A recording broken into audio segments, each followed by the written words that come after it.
Então, no diabetes mellitus tipo 2, é importante que o indivíduo entenda o quadro de saúde que ele está agora. Então, quer dizer, a partir do diagnóstico, ele não vai poder, por exemplo, comer lá todo tipo de alimento que sempre comeu e nas quantidades que sempre quis, né? Então, quer dizer, tem uma alteração metabólica, aonde o pâncreas está encontrando aí resistência à ação da insulina, quer dizer, o pâncreas tem que produzir uma quantidade muito maior de insulina para que a glicose dele se mantenha dentro do padrão de normalidade.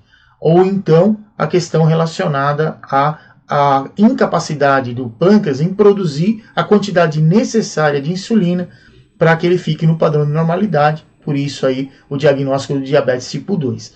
Então, de primeiro momento, qual é o tratamento? Ele inicia com os antidiabéticos orais.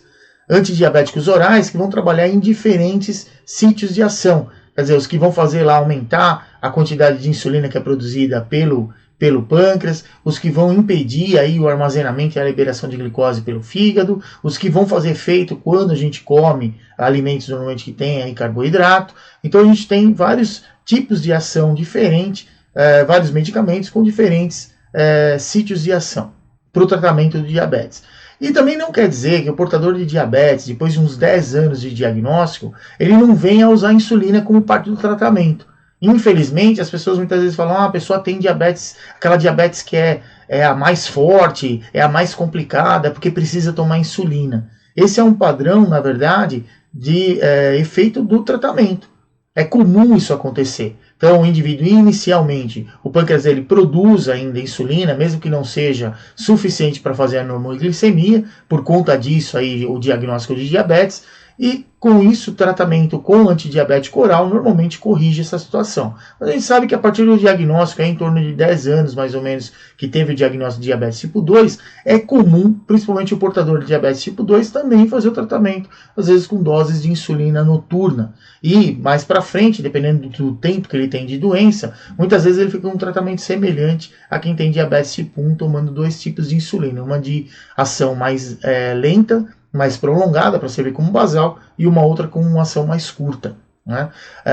Além disso, só o medicamento ele é indicado? Quer dizer, indicado é uma parte do tratamento, só que só o medicamento, se a pessoa continuar tendo o hábito de vida que ele sempre teve, comendo tudo que ele quer e da maneira, na quantidade que ele quer, geralmente o tratamento ele passa a não ser eficiente. Então o que é importante nessa situação? Controlar também a ingesta calórica, principalmente relacionada ao macronutriente carboidrato. Porque todos os alimentos que têm carboidrato, quando a gente consome eles, eles vão ser convertidos em glicose. Então é importante que se coma uma quantidade diminuída em cada refeição, quer dizer, porções menores, e que se faça a escolha do carboidrato mais adequado. Então o carboidrato normalmente ele é classificado de acordo com o índice glicêmico e a carga glicêmica. Importante aí ter a orientação, o acompanhamento de um nutricionista para poder justamente traçar as metas em relação à ingesta calórica. Então no diabetes tipo 2, normalmente se entra inicialmente com o antidiabético oral e também com o controle alimentar. Fora isso, o exercício físico.